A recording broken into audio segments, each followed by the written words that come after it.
Nakahiga sa hita ko ang anak ko, habang nakaabang ako sa labas.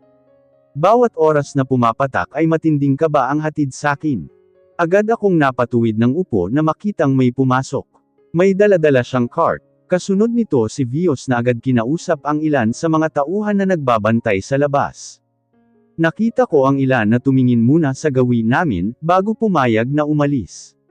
Nang makapasok yung lalaki na may dalang cart, ay agad niyang pinulot ang mga basura na nasa gilid na pinagkainan ng anak ko.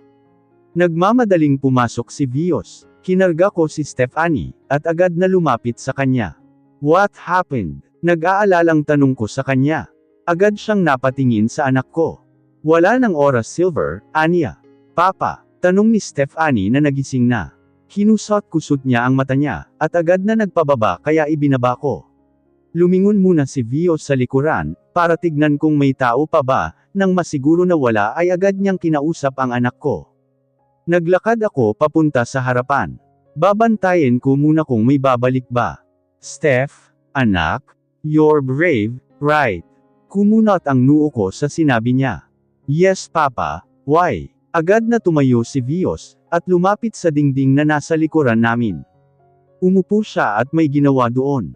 Nanlaki ang mga mata ko nang makita ang maliit na passage. May kahoy na pintuan doon, na hindi agad mapapansin dahil nag-camouflage ito sa kulay ng cement wall. Silver, tumingin si Vios sakin, and I know right away kung ano ang ibig niyang sabihin. Nagsimula ng kumabog ang puso ko sa kaba. Tumingin ako sa anak ko na nakatingin sa passage. This is dangerous, sabi ko at matalim na binalingan ng tingin si Vios. Mas delikado kung magtatagal ang bata dito Silver, Kia is planning to hurt her. Kuwenilyuhan niya ako at matalim din ang tingin sakin. Natatakot din ako for God's sake. We're talking about the safety of my daughter here. Your daughter. Don't you think hindi ko naisip to lahat? Alam mo na ako ng takot. For the second time around, ngayon lang ako kinabahan ulit ng ganito. Para akong sasabog, at halos hindi ko alam kung ano ang tama. Nang hihina na lumuhad ako at niyakap si Stephanie. Masasaktan ko ang sarili ko, pag may nangyaring masama sa anak ko. Dadaan po ba ako dyan, Papa? Turo niya sa maliit na daanan na nakita namin. Madilim ito probably dahil mahaba ang masikip na daanan na ito. Dahan-dahan akong tumungo, habang may luhang kumawala sa mga mata ko. Pinunasan niya ang luha sa mga mata ko. Mas lalo akong naiyak sa ginawa niya. It's okay Papa. I'll be okay. Tumango ako at hinalikan siya sa noo. Lumuhad si Vios at hinawakan ang kamay ni Stephanie. Did you remember what I told to you right? Yes Papa. Will you be okay? Hindi ka ba natatakot? Tanong nito. I'm scared but if this is the only way, then I'm cool with it. Tumango-tango si Vios, at pilit na ngumiti sa harapan ng bata. I admire my daughter's braveness. Wala akong masabi. Very good. What are you going to do if makalabas ka na? Tanong pa ni Vios sa bata. Hide in the trash bin. So I need to bear the smell of it muna. Sumimangot pa ito. Then after, if none of you come to me to pick me up, so I'll call Lolo Felix or Lolo John to ask some help if nasa truck na po ako ng mga garbage. That's my girl. Kayakap nga muna si Papa. Nakangiting sabi ni Vios dito. Niyakap siya ng anak ko. Agad namang lumapit yung may dala ng card, at inabot ang cellphone ko sakin. Silver, it's time. Agad kong hinawakan si Stephanie. Umalis si Vios para siya naman ang magbantay sa labas. Umupo ako sa sahig para mapantayan ang anak ko. Binigay ko sa kanya ang phone. Papa will save you, alright. Tumango ito. Silver, faster, pabalik na sila. For the last moment, niyakap ko ng mahigpit ang bata, before I send her off sa maliit na passage sa dingding. I love you Papa, see you later. My daughter smiled at me, and waved her hand, before starting to crawl. Sumikip ang dibdib ko, habang nakatingin sa kanya na gumagapang papalayo sakin. I closed the door and wiped my tears away from my face. We love you my princess. Please be safe, sagot ko sa isipan ko. Mag-iingat ka, sabi ni Vios sa lalaking may dala ng cart. Silver and him are on standby, dahil haharapin nila ang sandamakmak na tauhan ng mga gira na nakabantay sa labas. Tumango yung lalaking may dala ng cart. Nang buksan nito ang pintuan, ay agad na may sumisigaw. Ano yan? Umalangaw-ngaw ang boses nung lalaki, pero hindi huminto yung may dala ng cart. Nagsidatingan ang ibang mga tauhan ni Kia, kaya agad na lumabas si Vios habang hawak nito ang ulo. Sundan niyo siya, nasa kanya ang bata. Sabi nito habang kunwaring may iniinda na sakit sa ulo. Rinig na rinig ang mga malalaking hakbang ng mga tauhan ni Kia, habang hinahabol ang lalaking may hawak ng cart. Lahat sila ay sumunod at sumigaw, na ang ilan para patigilan yung kasabwat nila sa pagtakas. Nang makita na wala ng Niza na sa labas, ay saka binuksan ulit ni Vios ang pintuan. Come on, sabi nito sabay hagis ng armas kay Silver, na agad na salo ng lalaki. Tumakbo sila opposite sa dinaanan ng mga tauhan ni Kia kanina. Malalaki ang hakbang na tinakbo nila ang pasikot-sikot na hideout, na pinagkulungan sa kanila. Don't go there, may nagbabantay dyan. Bulong ni Vios at dumaan sa kanang bahagi ng hallway. Dinaanan nila ang maraming hagdan pababa, at pilit na iniiwasan ang ibang tauhan na magpabagal sa kanila. But things went not according to their plan. Namataan sila ng iba, kaya hinabol sila ng mga ito. Nagpapaputok ang iba sa kanila ng bala ng armas, habang si Silver at Vios ay sabay na pinaputukan ang nakikita nila sa dinadaanan nila. They are both firing their armas side by side, taking down the enemies they found. Silver faster, nagpaputok pa si Silver sa likuran, bago tumakbo papasok sa pinasukan ni Vios. Agad nilang hinarangan ang pintuan sa mga mesa na nasa loob, at pagkatapos nila itong harangan, ay nauna si Vios na dumungaw sa ibaba ng bintana, para tignan kung may nagbabantay ba o wala. Silver, hali ka na, sabi ni Vios. Nasa parang laboratory sila, at nasa bandang likuran sila ng building, kung saan lalabas si Stephanie na malapit na ring makalabas sa maliit na passage. Aalis na sana si Silver nang malakas na kumalabog ang pintuan, kaya napabalik siya para harangan ulit ito. Napamura siya nang wala sa oras, habang nagmamadali si Vios na buksan ang bintana. Bumaba ka na, sigaw ni Silver habang pilit na sinasara ang pintuan, na sa pilitang binubuksan ng kabila. Napamura ng ilang beses si Vios. Nagmamadali itong lumabas ng bintana. Balak niyang talunin ang baba. Nasa second floor na sila ng building. Tinawag niya ulit si Silver para makalabas at makasunod sa kanya. Lumingon si Silver kay Vios. Bumalatay na ang ugat sa mga kamay niya, para lang pigilan na wag bumukas ang pintuan. Inubos niya ang lakas niya wag lang ito mabuksan. Tumakbo si Silver papalapit kay Vios, pero nakita niya ang anak niya nakakalabas lang ng building papunta sa trash bin na binili ni Vios dito. Agad naisip ni Silver ang posibilidad na kung bababa siya, ay hahabulin sila sa lahat ng mga tauhan ni Kashnia. Mahihirapan silang tumakas, lalo na't kasama nila ang anak niya. Tumingin si Silver kay Vios na naghihintay sa kanya. Go ahead Vios. Agad na nanlaki ang mga mata ng lalaki sa sinabi ni Silver. Naintindihan nito agad ang ibig sabihin ni Silver. Don't tell me, magpapaiwan ka. Kung yun lang ang paraan, para tuluyan kayong makatakas then be it. Malalagot ako ni Rina nito. Sabi ni Vios habang nakatingin kay Silver na desididong magpaiwan. Kung ako ang tatakas, hahabulin pa rin kami, dahil ako naman ang pakay nila sa simula pa lang. Hindi sumagot si Vios, dahil naintindihan niya si Vios. Tanging pagmura lang ang nagagawa niya ngayon. Umalis na kayo Vios. Please, itakas mo ang anak ko. Sabi ni Silver at agad na sinirado ang mga bintana.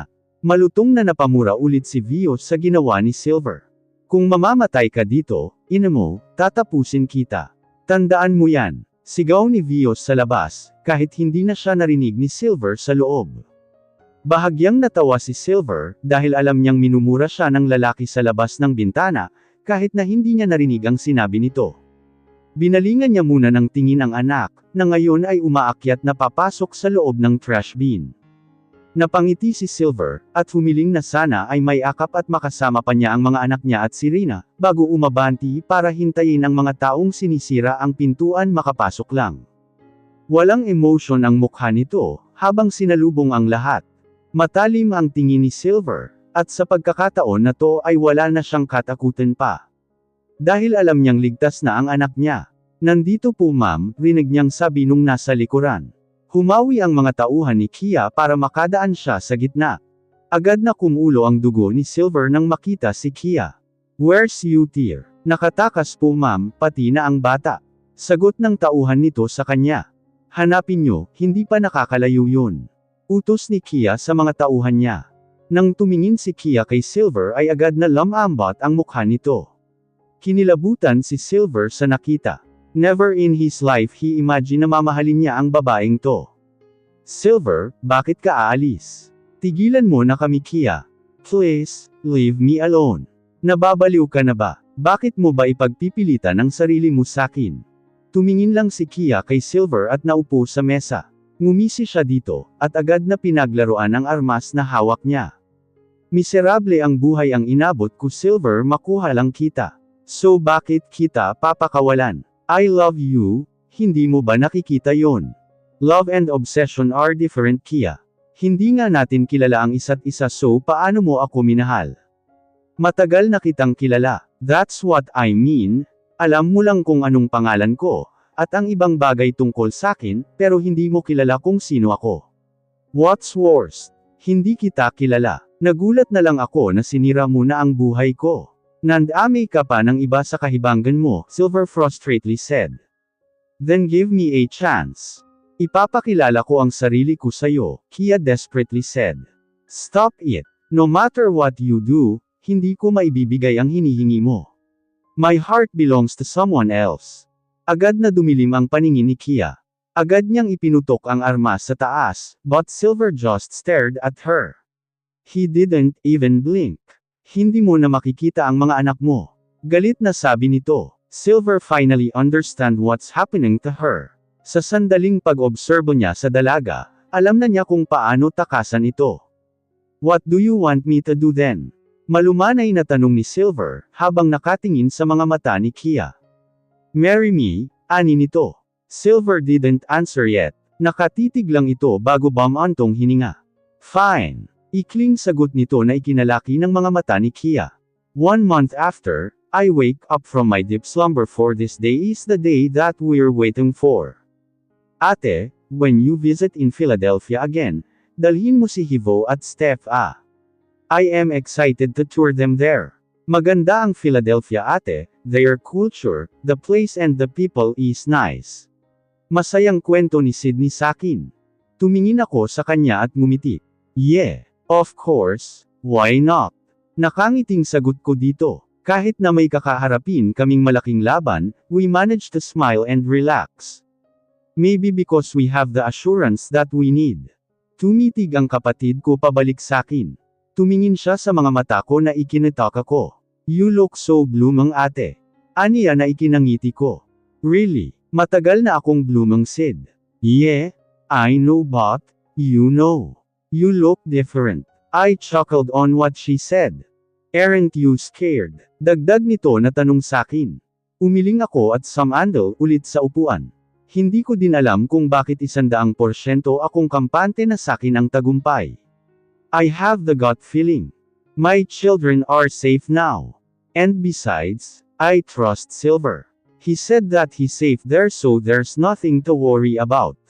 Sagot ko at pumikit habang iniisip ang itsura ni Kia, oras na magkita kami. Can't wait to crush her face. Will gate crush? Alright, rinig kong sabi ni Sydney, at sumandal din sa upuan na katabi ko. She looks excited. Did he call you? Tanong ng kapatid ko ulit. She's always been like this. Maraming tanong and it's fine with me, because I like her that way. Yeah, last night. He called me. Sagot ko at humikab.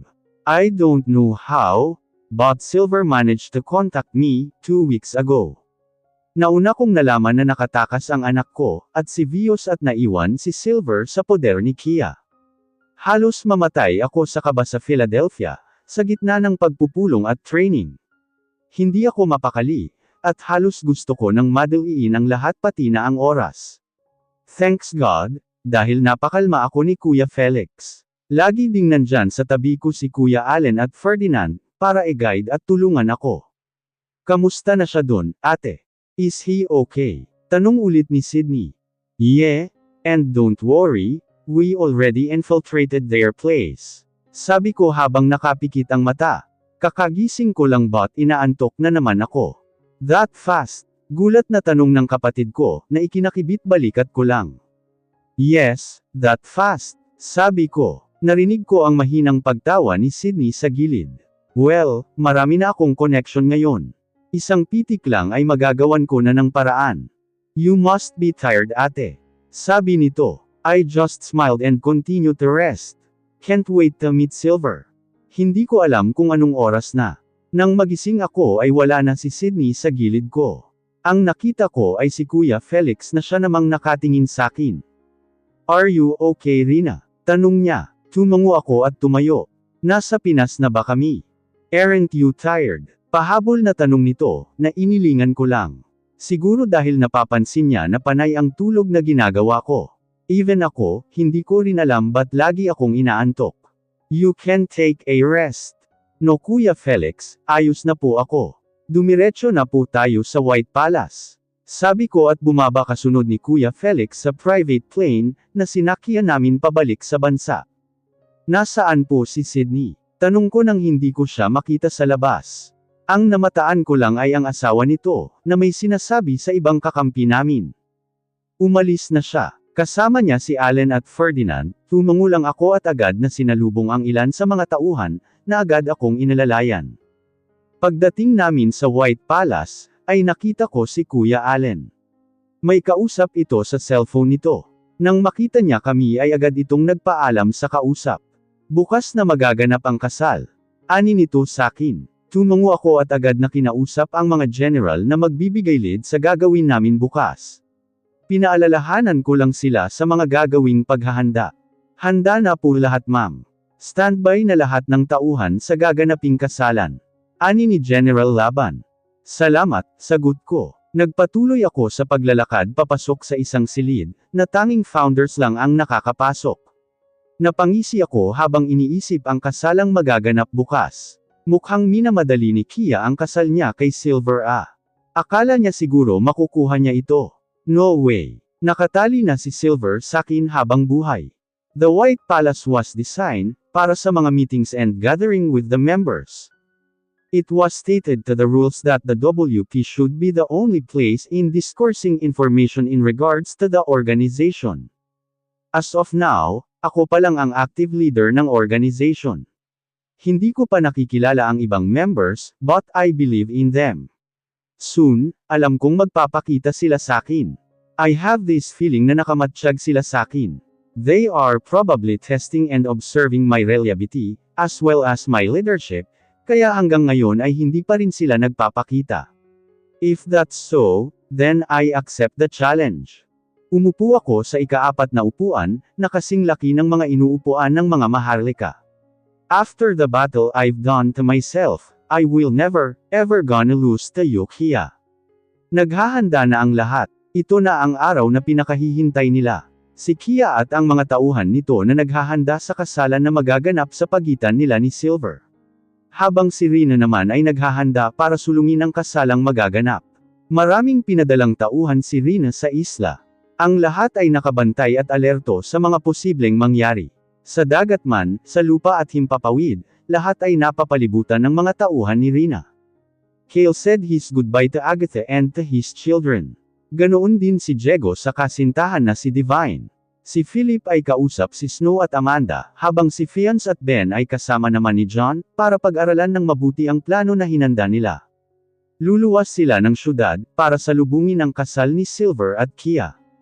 Anong akala niya? Damsel in distress siya, at needed ng tagapagtanggol. Nis natura ni Ben na inilingan ni Fiance pagkatapos ng pag-uusap nila ni John. Ironic, isn't it? Most of the love story, it was the prince who saved the princess, but this time, it's different. Natatawang sabi ni Fiance. Nang makabalik sa kanila si Stephanie, ay agad na nalaman nila ang lokasyon ni Silver, but Rina instructed them na wag munang sugurin, dahil mas lalong mawawala sa kanila si Silver. Kung maaga nilang isagawa ang plano, mas maghihigpit si Kia. Dahil alam nilang lahat na, she's so obsessed with Silver. Kaya nga, si Rina pa ang magliligtas sa kanya. Dagdag ni Ben na tinuwanan ni Fiance. Kayo talaga nakidnap na nga yung tao, ginanoon niyo pa. Komento ni Angie nang marinig ang usapan ng magkaibigan. Kidnap his naiinis pa ring sabi ni Ben, even though deep inside, ramdam niya ang kaba sa dibdib para sa kaligtasan ng kaibigan. Tito please, isama niyo na ako. Pagmamakaawa ni Hivo kay Ben.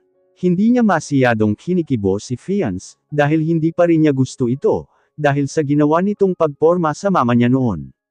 Natawa na lang ang binata dito. Hivo, you can't? Si Angie na ang sumagot kay Hivo, dahil napakamot lang si Ben sa batok nito. Hindi niya maintindihan ang bata, lalo na't malakas ito sa kanya. But tita, please, paano na lang si Stephanie dito? Wala ang parents mo, so you should be there for your sister or else, masasad yun. Paliwanag ni Angie dito. Nakita nila agad ang pagdadalawang isip sa mukha ng bata, at the same time, alam din nila na nag-aalala ito para kina Rina at Silver. Don't worry buddy, pag-uwi namin dito, kasama na namin ang mama at papa mo.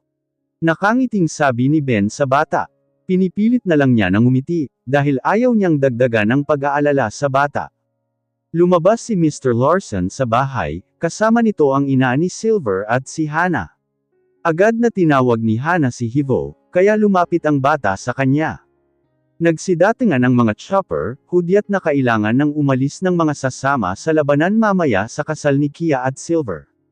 It's time, Angie said while looking at the sky, while looking to the things that she did not expect na mangyayari. Like a flock of birds in the sky, nasabi nito habang nakatingin sa mga sasakyang panghimpapawid, na sunod-sunod ang pagsidatingan. Love, Silver sighed for the nth time. Nakatingin siya sa malayo nang pumasok si Kia sa kwarto, kung saan siya nakaupo at nakatingin sa labas ng bintana. Walang emotion ang mata niya, nang balingan ng tingin si Kia nakabaliktaran naman sa kanya. For Kia, para na siyang idinuyan sa langit, dahil dumating na ang pinaka-awesome niya. Hindi ka ba excited? It's our wedding day tomorrow. Sabi ni Kia. Lumapit siya kay Silver at tinangkang halikan ito sa pisngi, pero umiwas ang lalaki. Nasaktan si Kia sa ginawa ng binata, pero sinawalang bahala niya ito, dahil para sa kanya, ang importante ay ikakasal na sila bukas ng lalaking matagal na niyang pinangarap. I can't believe magiging asawa na kita, ani ni Kia na masayang masaya. Good for you, matabang na sagot ng binata, at ininom ang beer na nasa lata. He was drinking all day. Hey, umalma si Kia. Hindi niya nagustuhan ang sinabi ni Silver. You better sleep, dahil ikakasal na naman tayo bukas. Sabi pa ni Silver sa dalaga, kaya bumalik ang sigla sa mata nito. What a crazy, ani ni Silver sa isipan nito, habang nakatingin kung paano mag-change ng mood si Kia. Alright, good night my love, sabi ni Kia, at nakangiting lumabas sa kwarto ni Silver. Sinundan ng tingin ni Silver si Kia at ganoon na lang katindig ang mga balahibo niya sa katawan. This is what it feels like to marry a psycho, kinilabutang aniya niya at inubos ang alak na nasa lata. Kung wala ang alak, hindi niya maatim kausapin si Kia ng normal, dahil alam niya sa sarili niya, na kung kasama niya si Kia habang buhay, sa mental hospital ang bagsak niya. Vios, how are they?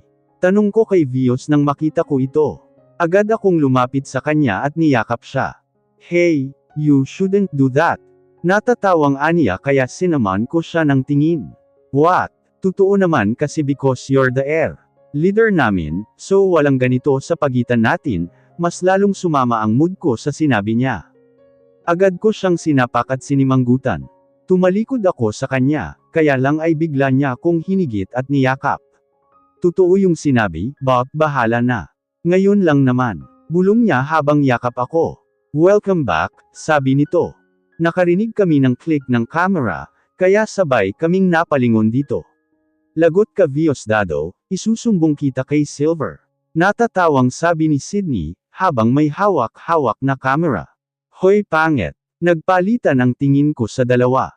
Magkakilala kayo. Tanong ko at sabay naman silang napakamot sa ulo nila, na para bang may bagay na hindi nila kayang sabihin. Ano kasi ate, it's a long story.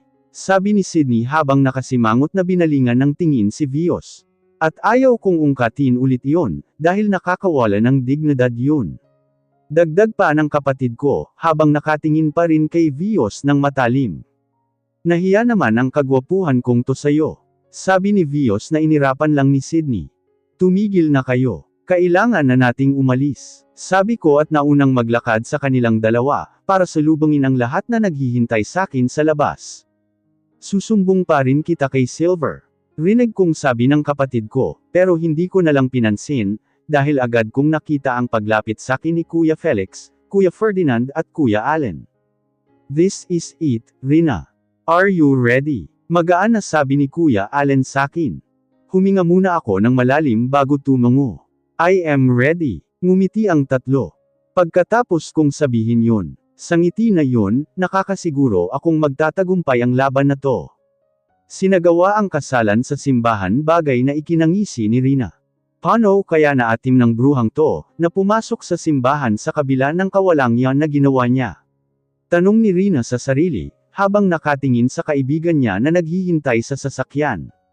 Sa lugar naman ni Kale, lahat sila ay nasa loob ng simbahan.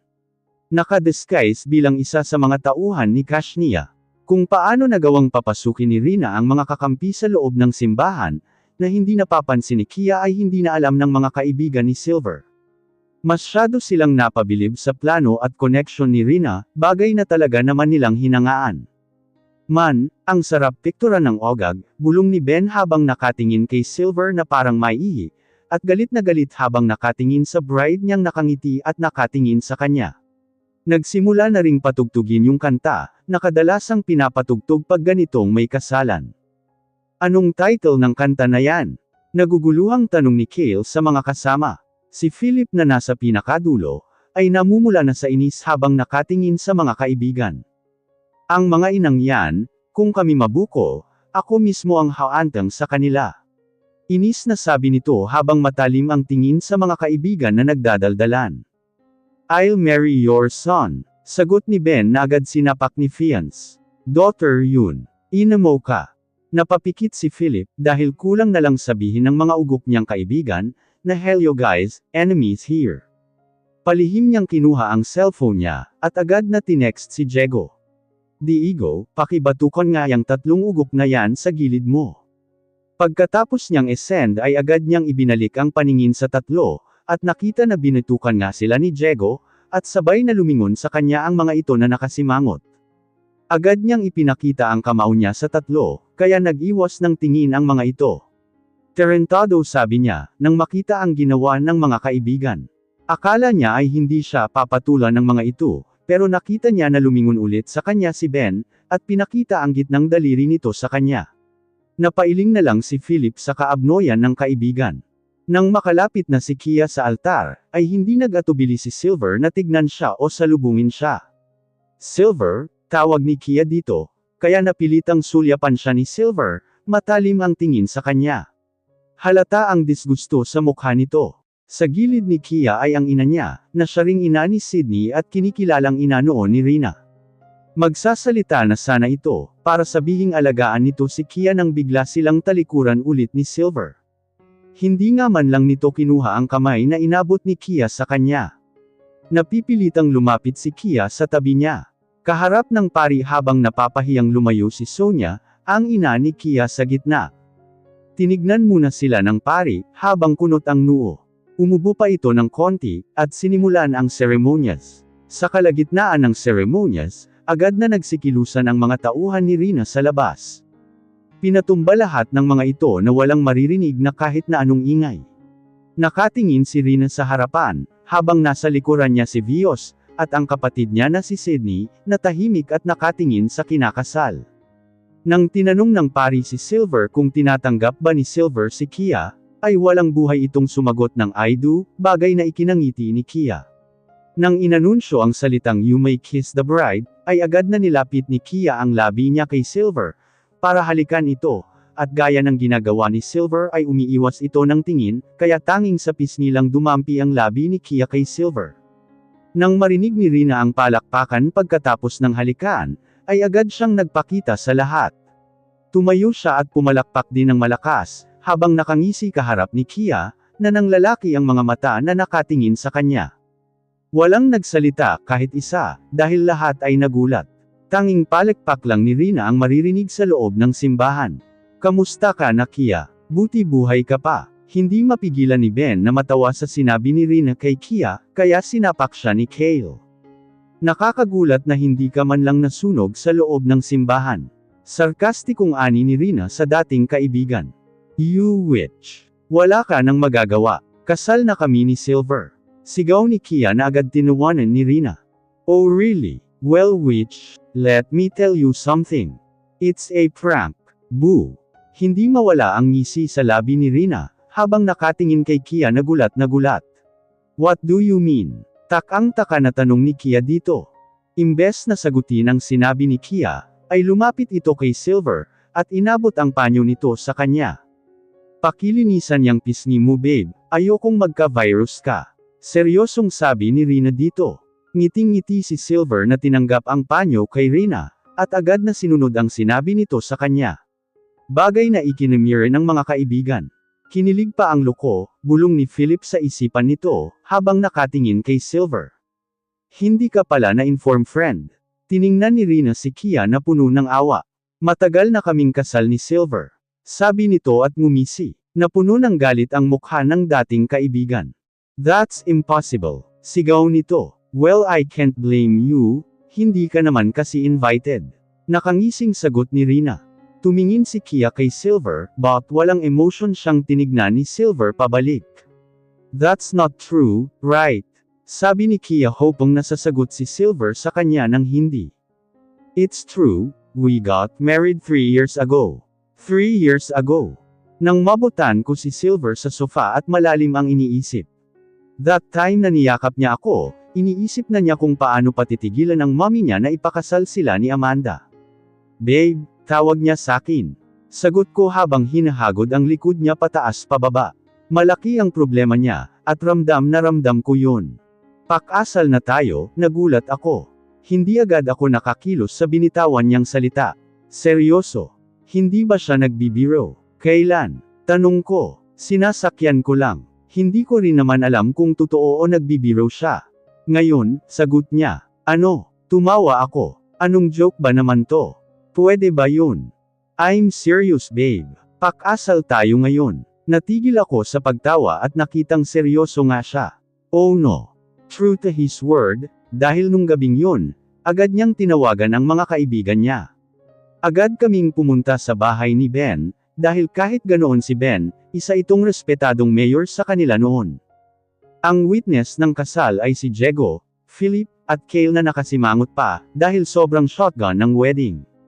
Hindi na nga kami nagbihis ng damit dahil ang naiisip ni Silver that time, ay ang may kasal kami para kahit pilitin siya ng mommy niya, na pakasal kay Amanda, ako pa rin ang kilalaning legal na asawa sa harap ng batas at Diyos. Dahil doon, unang nakilala ng ibang kaibigan niya si Hivo. Kaya nung pumasyal ang mga kaibigan niya sa bahay, sa panahon na nag-bake ako ng cake at brownies, ay malapit na si Hivo agad sa mga ito. That's our late celebration sa wedding namin ni Silver, na minadali namin at nilihim sa lahat. I thought, na invalidate yun nung mawala kaming ni Hivo dahil sa aksidente, kaya nung siniguro ko kay Silver kung nasa kanya ba ang mga dokumento, na magpapatunay na kasal kami after we reconcile, sobrang saya ko nang makita nga itinago niya nga. Kaya kahit na ikasal pa siya sa iba, ako pa rin ang tunay na asawa niya. And that's the reason why your marriage with him today, ay ma-invalidate. Gustong-gusto kong makita ang galit sa mata ng dating kaibigan. Kanina niya pa ito gustong sabunutan, at ingudngud ang mukha sa sahig. Walang hiya ka. Agad niya kong tinutukan ng armas. Aalma na sana si Silver sa ginawa ni Kia nang pigilan ko ito. Do you think matatakot mo ako sa armas na yan? Taas kilay na tanong ko sa kanya. Ilang beses mo na akong tinatapos, do you think matatakot pa ako? Frustrated na tumingin si Kia sa mga tauhan niya, at ngumisi ako nang makita ang gulat sa mga mata niya. Ang mga tauhan na hinanda niya, ay nakaupo lang dahil bawat isa sa kanila ay may nakatutok sa uluhan nila. The setup is, in every line kung saan nakaupo ang mga tauhan ni Kia, ay sa likuran nito, may mga kakampi ko na nagbabantay sa kanila. Checkmate, nakangiting sabi ko sa kanya, na dahilan kung bakit nagpupuyos na siya sa galit. Ibaba niyo ang armas niyo, kundi tatapusin ko to. Sigaw niya at mas diniinan ang pagkatutok sa akin ng armas. Nakita ko si Silver na nag-aalala, but ayokong makisali siya dahil kating-kati talaga tong kamay ko makaganti sa bruhang to. Ibaba mo ang armas mo, mahinahon na sabi ng pari, habang nakatutok ang armas kay Kia. Gulat na gulat ang lahat nang tignan nila ang pari. Agad nitong tinanggal ang suot nitang mustache na nagpasinghap sa iba. Kuya John wink at may bagay na ikinangiti ko.